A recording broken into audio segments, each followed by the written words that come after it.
now. In Singapore, you mentioned the floods. Some of the media coverage gives the impression that the whole of Bangkok is underwater, and that's simply not true. They're not, obviously, well, it is, but I don't think it's unique to Singapore. The headline is Bangkok is underwater, not one small part of one big city is underwater.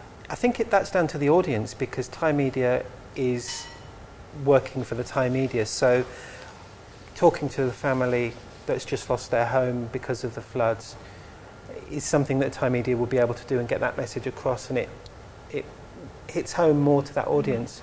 You have to remember that media is a money-making industry. It's readers, whether it's viewers, you're not going to be in a job as a journalist if your stories aren't getting eyeballs, whether it's in print or whether it's online or whether it's TV or whether it's radio.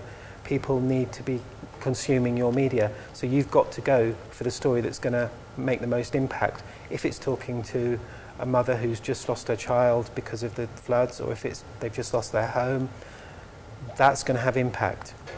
And for Thai people learning about their fellow Thais who are suffering, yes, I think that's the kind of story which gets the kind of impact that gets viewers, that makes money.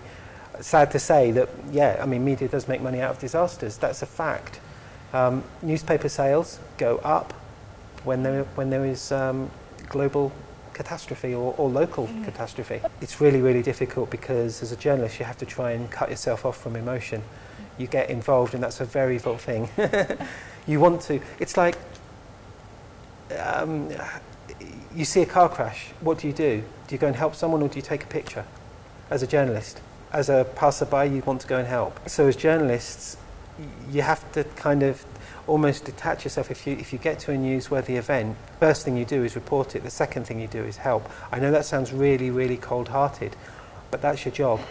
And if you go back to your office and say, "Oh, I've just seen this and I managed to help save the life of someone," your editor's going to say, "Okay, well, where's the picture?